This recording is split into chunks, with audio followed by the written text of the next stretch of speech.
Hello, my name is Tony. Sidney Pollock's 3 Days of the Condor got a lot of attention and maybe some misrepresentation for being a political missive, accusing US Secret Services of all sorts of dirty, nasty, underhand things. Not least of all suggesting they wouldn't be beyond the mass assassination of inconsequential CIA drones because they might have uncovered something compromising or concerning that influential people or parties unknown would rather they hadn't. Now, Pollock has gone on record as saying he'd prefer it if his movie was treated as a movie, because, well, it is a movie, no more and no less, he insists. He refutes suggestions that it is an ultra-liberal messaging service, a critique of the labyrinthine espionage community, an anti-spook diatribe, an expose of CIA wrongdoing and abuse of power, or anything remotely political. He swears it has no pretensions and is just a spy thriller flick. He has added that he and Redford are in accordance with this, so I'm not going to argue. I'm going to take the director at his word and treat 3 Days of the Condor as an unpretentious fiction, broadly speaking, of course. The film is more economical than the original novel by James Grady, giving you 3 days less, and this is before the cost of living crisis. 6 Days of the Condor was set in Washington, and the protagonist was one Ronald Malcolm. Although the basic setup is the same in both film and book, the rationale for events is different. Grady went on to write 3 sequels, Shadow of the Condor, Next Day of the Condor, and Last Days of the Condor. In 2018, the original novel and film formed the basis of a US TV series, simply titled Condor, which ran for 2 seasons.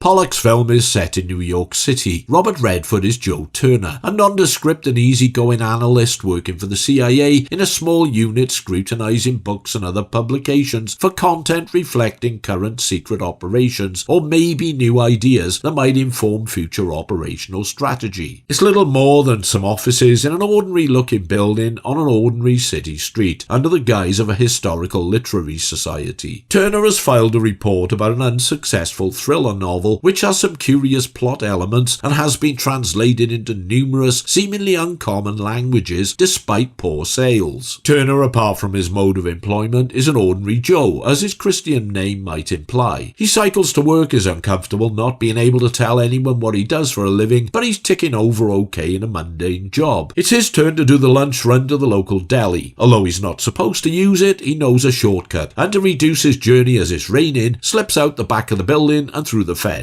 Upon returning, he finds the front door open and all his work colleagues machine gunned to death. Pollock has shown us the hit team arriving earlier under the leadership of a cold and icily imposing older man we shall come to know as the contract killer Joe Burr, Max von Sydow. Joe grabs a gun and legs it from the scene, using a payphone to call an emergency number to the CIA given his codename Condor. Arrangements are made to bring him in. Joe's departmental head, Wicks Michael Caine, that's Kane, not our usual boy, who he's never met, is to facilitate this. As Joe doesn't know Wicks and with his paranoia understandably peaking, he requests Wicks brings a familiar face, Sam Barber, Walter McGinn, a CIA non-field operative Joe went to college with. At the meet in an alley, Wicks tries to shoot Joe, but Joe returns fire and wounds him and takes off. Wicks kills Barber, shooting him in the throat to eliminate a key witness, and blames Joe for the shootings before being taken to hospital and ending up in a coma on life support. Wonder how long it's going to be before that plug gets pulled. What follows is a very taut, stylishly framed and smartly executed exercise in classic spy fiction movie making. Taking cues from the 39 Steps, Rogue Male, Saboteur, North by Northwest, Joe is the innocent on the run, thrown into a world of fieldwork that is alien to him, not knowing who to trust or how to unravel the mystery, the why of things, whilst at almost every turn it seems someone is out to shine his clock. Deputy Director of the CIA's New York Division, Higgins, Cliff Robertson, and his superior, Mr. Warbash, John Houseman, are equally mystified by events, as well as being uncertain if Joe is a victim or a perp. Has he gone rogue? Is he responsible for the attack? They want him to come in, but Joe no longer trusts the company. Although he served in the military and is a competent electronic comms engineer, Joe is no field operative, a gifted amateur at best. However, with a combination of luck and blind instinct, he manages to survive against the odds, holding up in the apartment of Kathy Hale, Faye Dunaway, a New York photographer he abducts from a department store by random selection. She's not best pleased about being held prisoner at gunpoint in her own home, but eventually warms to the idea, and Joe, if you get my drift. Engaging in a cat and mouse game with Higgins and the company, whilst narrowly avoiding winding up dead at the hands of Joubert and other hired killers, Joe must uncover the truth if he is to stand any chance of survival. Condor was the fourth Robert Redford film Pollock directed, and he would go on to direct 3 more over the following years, so it's fair to assume the pair had a sympathetic working relationship.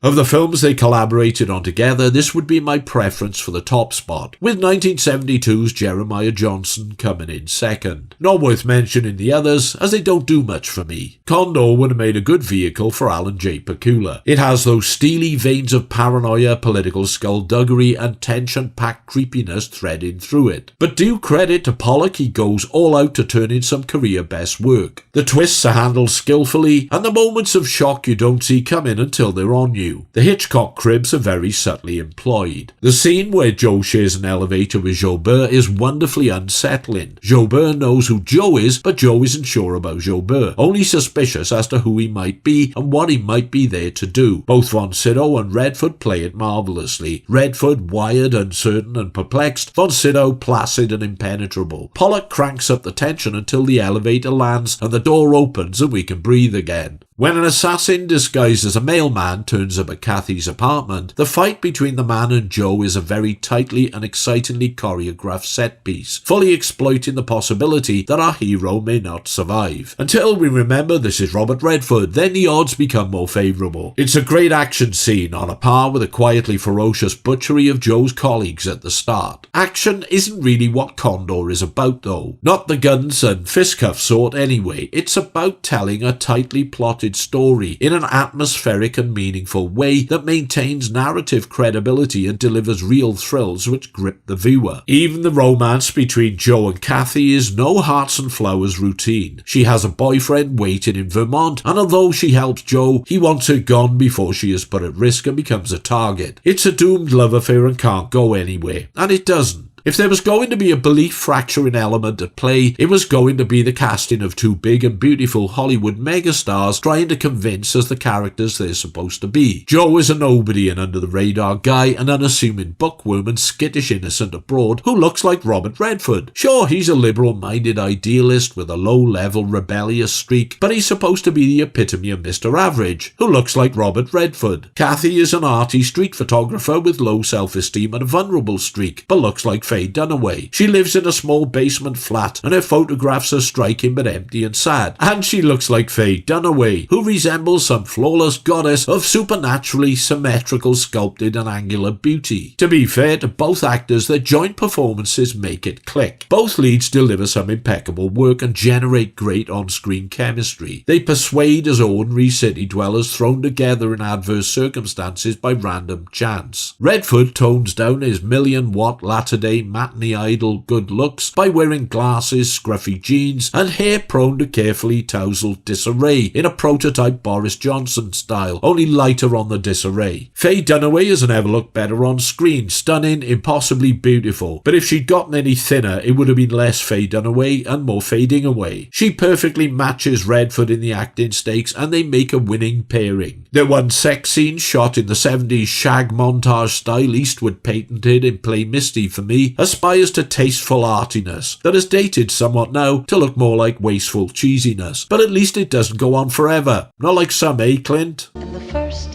time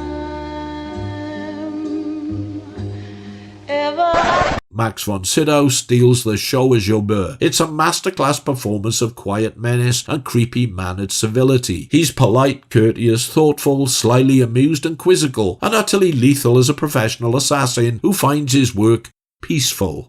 Support from Cliff Robertson as an inscrutable but faintly bemused company man, and John Houseman being John Houseman, is as solid and sound as needs be. Condor boasts a perfectly balanced and classy roster of stars and great character actors. Set in New York on the run-up to Christmas, Owen Roisman's cinematography makes good use of the chilly backdrops and architectural landmarks of the city, some of which are now sadly gone. It provides a poignant window through which to view how things looked back then. Roisman, who did The Exorcist and The French Connection, keeps things fluid and attention-grabbing. Dave Grusin's score is a cool and hip fusion of jazz, funk and string-driven melodies that provides a fine aural enhancement to the on-screen action. His complemented by brassy Christmas carols from a Salvation Army band. Now I know that I mentioned earlier the Pollock and Redford line on the film, which I do respect, but the script by Lorenzo Semple Jr. and David Rayfield does make repeated and quite barbed critique of the espionage community and the politics driving it. Joe takes verbal potshots at the warped mentality of the CIA on several occasions in his interactions with Higgins. In the novel, it boils down to a rogue faction within the company involved in drug smuggling. The film version is a little bit more topical and complex. Deputy Director of the Middle Eastern section, Atwood Addison Powell, is the architect of the mayhem, running a rogue operation to invade and snatch oil fields from the Saudis. Joe's report on the novel accidentally stumbled on a mirror image of the plan and set in motion the cleanup, sanitizing of the narrative and anyone who might know or suspect anything. Morally, ethically, the CIA doesn't come out of this unsullied, and it's not a good look. The ambiguous ending with Joe confronting Higgins outside of the offices of the New York Times where he's delivered his story to the paper leaves the audience to ponder whether or not it will get published. How do you know they'll print it? Higgins poses. They'll print it. How do you know?